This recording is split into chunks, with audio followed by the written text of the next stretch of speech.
সামান্য একজন 1 মাসের বিদ্যুৎ বিল বাকি 1000 টাকার নিচে, এটার কারণে মনোনয়নপত্র গ্রহণ করা হয় না, বাতিল করা হয়েছে। তারপরে একজনকে মনোনয়নপত্র বাতিল করা হয়েছে কেন?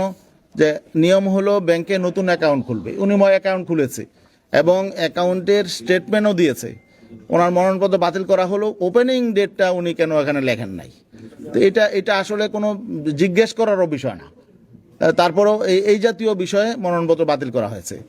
মনোনয়নপত্রে অনেক জায়গায় স্বাক্ষর করতে হয়, 7-8 জায়গায় স্বাক্ষর করতে হয়, 1-2 জায়গায় ভুলে হয়তো স্বাক্ষর হয় না, এই জন্য বাতিল করা হয়েছে। কিছু ক্লারিক্যাল মিস্টেকের কারণেও বাতিল করা হয়েছে। আমাদের কথা হলো যদি যৌক্তিক কোনো কারণ থাকে, যেমন ঋণ খেলাফি যদি থাকে, অথবা কোনো মামলা থাকে যে তথ্য গোপন করা হয়েছে যদি এমন থাকে, অথবা সম্পদের তথ্য যদি গোপন থাকে, এই জাতীয় যদি কোনো বিষয় থাকে, এটা যৌক্তিকতা আছে।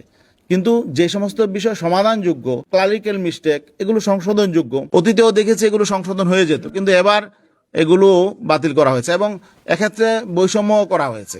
কোনো কোনো ক্যান্ডিডেটের ক্ষেত্রে ছাড় দেওয়া হয়েছে, আবার দেখা গেল আমাদের ক্যান্ডিডেটের ক্ষেত্রে ছাড় দেওয়া হয় নাই। তো এই জন্যে এটা আমরা মনে করি যে এটা অনিয়ম হয়েছে, এগুলো আমরা জানিয়েছি, কথা বলেছি। এখানে প্রায় 1/3 ক্যান্ডিডেট, আপনারা পত্রপত্রিকা মিডিয়ায় আপনারাই তো লিখেছেন, প্রায় 28% উপরে ক্যান্ডিডেটের মনোনয়নপত্র বাতিল করা হয়েছে। তো যাই হোক, এবং ওনাদেরকে আমরা বলেছি যে আসলে একটা ক্যান্ডিডেটের মনোনয়নপত্র যখন বাতিল হয়ে যায় তখন ওনার একটা ইমেজ সংকট তৈরি হয় এবং হয়রানি হয়। এই জন্য এই হয়রানিটা আসলে করা ঠিক হয় নাই। দেখা যাবে অনেকেই হয়তো মনোনয়নপত্র ফিরে পাবে, তাই না? কিন্তু এই যে হয়রানিটা হলো মাঝখানে 2-3টা দিন, এই যে ইমেজ সংকট, এটা বরং মানুষের মধ্যে ব্যাড ইম্প্যাক্ট পড়ে এবং ভোটারদের মধ্যে, এটা কাঙ্ক্ষিত ছিল না। এই বিষয়ে আমরা কথা বলেছি।